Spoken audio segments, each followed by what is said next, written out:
Você já percebeu como quase ninguém vive como se o tempo fosse realmente limitado? As pessoas fazem planos como se a vida fosse infinita. Adiam mudanças importantes, empurram decisões espirituais para depois e agem como se sempre houvesse amanhã.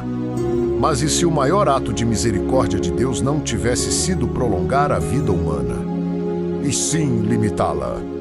E se o limite não fosse castigo, mas proteção? E se a brevidade da vida fosse a única forma de impedir que o coração humano se perdesse de maneira irreversível? Pouca gente faz essa pergunta do jeito certo. Normalmente se pergunta por curiosidade, por números, por datas, por biologia. Mas a Bíblia nunca tratou o tempo apenas como quantidade. Para Deus, o tempo sempre esteve ligado ao estado do coração humano. Quando Deus fala de limite, Ele não está falando de calendário. Ele está falando de contenção. Contenção do mal, contenção da soberba, contenção da ilusão de autossuficiência, que nasce quando o homem acredita que tem tempo de sobra. Existe algo profundamente perigoso em uma vida longa demais em um mundo caído. O problema não é viver muito. O problema é o que o ser humano se torna quando acredita que pode adiar arrependimento, justiça e mudança indefinidamente. Quando não existe urgência, o coração endurece. Quando não existe fim à vista, a consciência se acomoda. E é exatamente aí que a Bíblia nos conduz. Não para uma explicação confortável, mas para uma verdade desconcertante. Talvez você nunca tenha pensado nisso dessa forma, mas o limite da vida humana está diretamente ligado ao amor de Deus pela alma, não ao medo da morte. A morte não entrou no mundo como uma solução perfeita, mas em um mundo dominado pelo pecado, ela passou a funcionar como um freio, um ponto final que impede que a corrupção se eternize. Um limite que força cada geração a recomeçar, a ter uma nova chance, a ouvir novamente o chamado de Deus. Se você entender isso, a sua relação com o tempo nunca mais será a mesma. Você vai perceber que cada dia carrega um peso espiritual, que cada escolha importa mais do que parece e que viver menos anos pode significar. Viver com mais consciência, mais humildade, mais dependência de Deus. Mas para chegar até essa clareza, precisamos voltar ao início, antes do limite, antes da redução do tempo, antes de Deus dizer que o homem não viveria para sempre naquela condição. É ali que tudo começa a fazer sentido. Antes de Deus falar em limite, o mundo era completamente diferente do que imaginamos hoje. Não apenas porque as pessoas viviam mais, mas porque a percepção do tempo moldava o comportamento humano de maneira profunda. Quando alguém nasce sabendo que pode viver séculos, a urgência desaparece. O arrependimento deixa de ser prioridade. A justiça se torna adiável.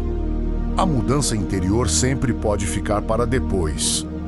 A Bíblia descreve esse período não como uma era de sabedoria avançada, mas como um tempo em que a maldade se multiplicou.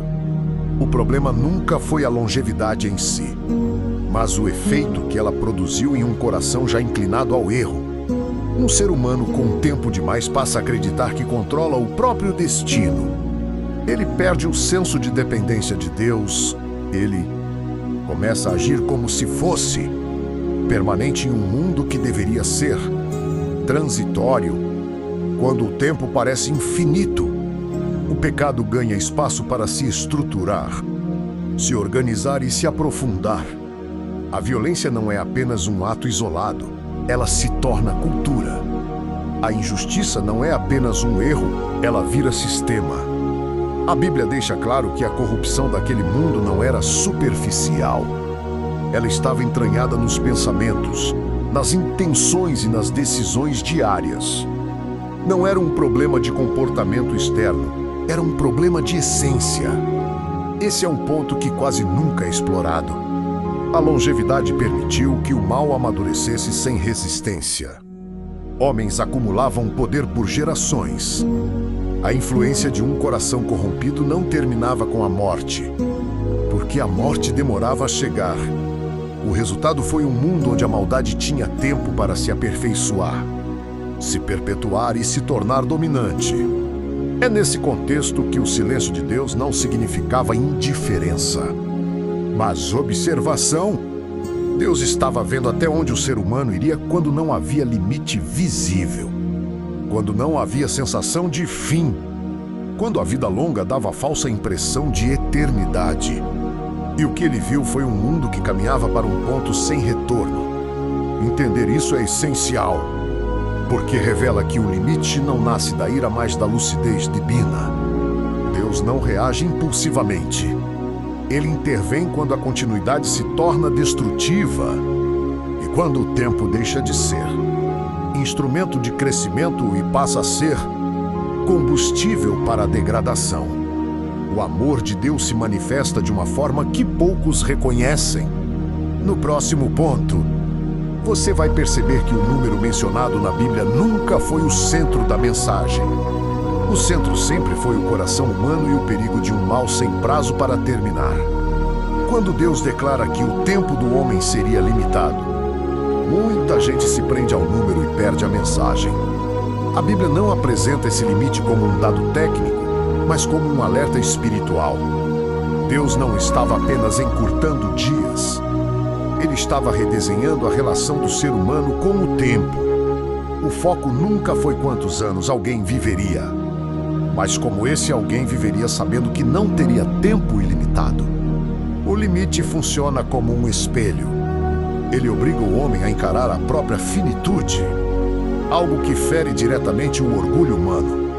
Enquanto o ser humano acredita que tem tempo de sobra, ele negocia com a consciência. Ele posterga o arrependimento. Ele relativiza o pecado. Ele transforma o hoje em um ensaio e empurra as decisões reais para um amanhã, que talvez nunca chegue. O limite quebra essa ilusão. Ele pressiona o coração a escolher agora. Existe algo profundamente pedagógico nesse ato de Deus. O tempo curto não elimina o mal por si só, mas reduz sua capacidade de se enraizar por gerações na mesma pessoa. O pecado perde continuidade absoluta. A injustiça perde permanência. O poder do homem tem prazo de validade. Cada geração precisa lidar novamente com Deus, sem herdar uma tirania eterna construída por séculos. Isso revela uma verdade desconfortável. Em um mundo caído, a morte passa a cumprir uma função de contenção, não como ideal divino original, mas como resposta à realidade do pecado. O limite impede que a corrupção alcance um nível irreversível. Ele cria pausas forçadas na história humana. Ele impede que o homem se torne seu próprio Deus por tempo, suficiente para destruir tudo ao redor. Quando você entende isso, o limite deixa de parecer cruel e começa a soar misericordioso. Deus não retirou algo precioso. Ele impediu que algo destrutivo se tornasse eterno. Ele colocou um freio onde o coração humano não colocaria por conta própria. E esse freio muda completamente a forma como a vida deve ser vivida. No próximo ponto, vamos tocar em algo ainda mais profundo. Como esse limite molda a urgência espiritual e por que o Evangelho perde força em um mundo que acredita que sempre há tempo. Existe uma ligação direta entre a duração da vida e a disposição do coração para ouvir a voz de Deus. Quanto mais o ser humano acredita que tem tempo, menos ele sente necessidade de responder agora. A urgência espiritual nasce da consciência de finitude.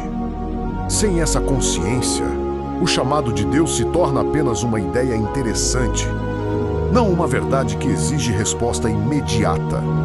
A Bíblia revela que o arrependimento sempre acontece no presente. Deus nunca chama o homem para mudar amanhã. Ele chama hoje. O problema é que uma vida percebida como longa demais enfraquece esse chamado.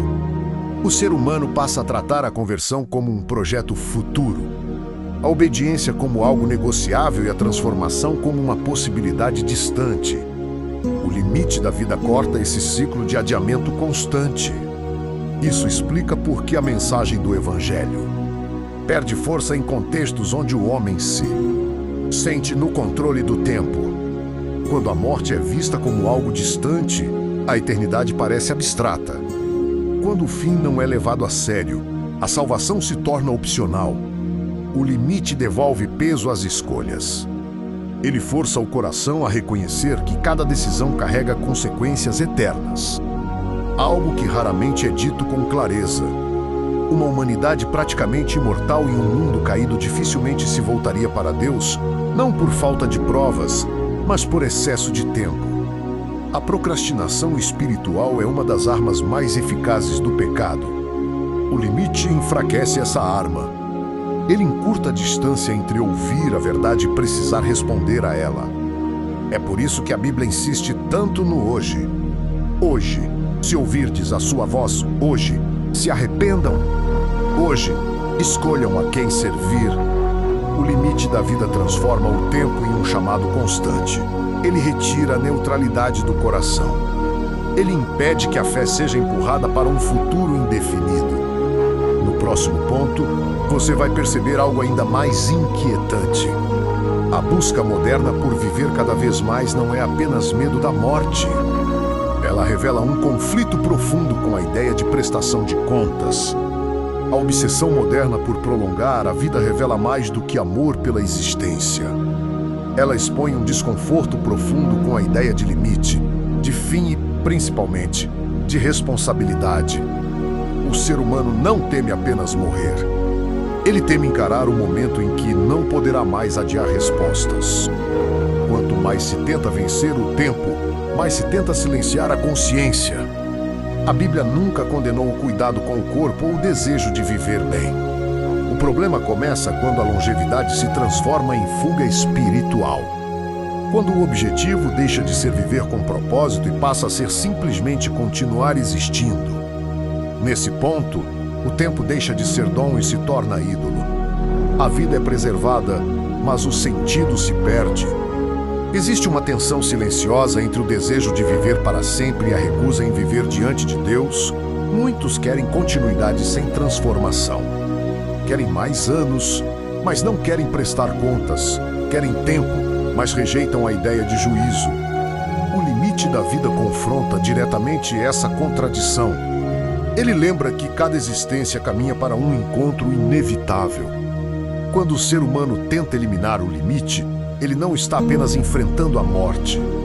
Ele está questionando a autoridade de Deus sobre o tempo. Está tentando redefinir quem decide quando algo termina. E essa tentativa revela o mesmo impulso antigo que atravessa a história humana, o desejo de autonomia absoluta, o desejo de ser senhor do próprio fim.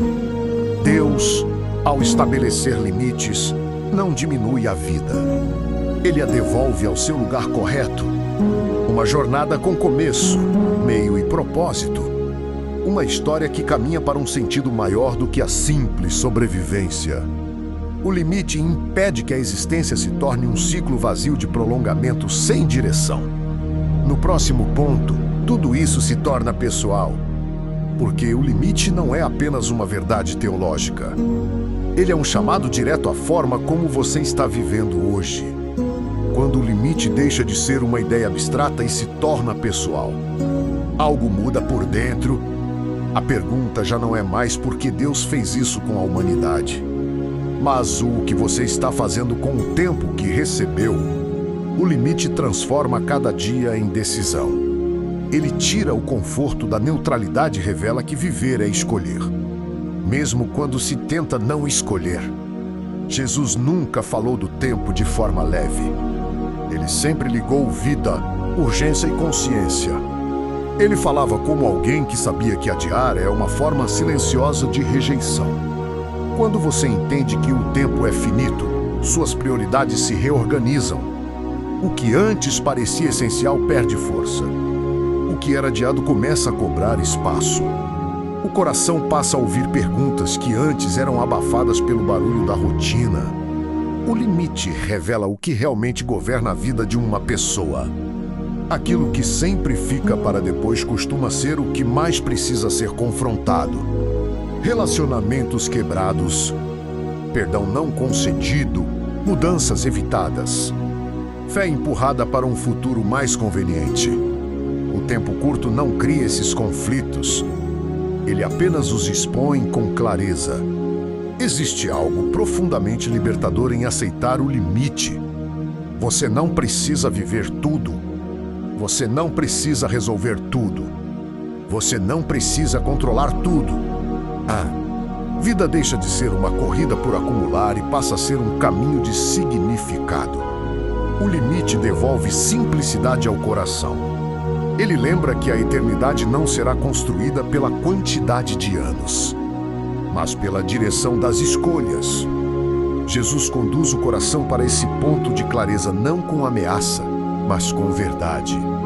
O reino de Deus não é anunciado para um amanhã distante. Ele é apresentado como algo que exige resposta agora. O limite da vida torna essa resposta inevitável. Ignorar já é uma forma de decidir. No próximo e último ponto, tudo converge, porque entender o limite não serve para gerar medo, mas para revelar o que realmente vale a pena antes que o tempo se feche. O limite da vida nunca foi o fim da esperança. Ele sempre foi o caminho para ela. Deus não encurtou a existência humana para roubar futuro, mas para impedir que o presente se tornasse um ciclo interminável de fuga, adiamento e autoengano. O limite fecha portas falsas para que a porta certa se torne visível. A da eternidade. Quando o tempo é infinito na mente do homem, Deus se torna opcional. Quando o tempo é limitado, Deus volta ao centro. A brevidade da vida devolve peso à fé, profundidade às escolhas e sentido à obediência. Ela nos lembra que não fomos criados para permanecer aqui para sempre, mas para atravessar este mundo com consciência, humildade e direção. Jesus nunca prometeu mais anos. Ele prometeu vida verdadeira. Uma vida que começa agora e atravessa a morte sem ser interrompida. O limite do corpo não limita a alma. Pelo contrário, ele prepara a alma para aquilo que não se desgasta, não envelhece e não termina. O problema não é morrer cedo ou tarde. O problema é viver sem perceber para onde se está indo. Quando você entende por que Deus limitou a nossa vida, a pergunta deixa de ser quanto tempo ainda resta e passa a ser como esse tempo está sendo usado. Cada dia se torna um convite. Cada amanhecer, uma chance de alinhar o coração. Cada decisão, uma semente de eternidade. O limite não é o inimigo da vida. Ele é o guardião do sentido. Ele impede que a existência se perca em si mesma e aponta para algo maior do que nós.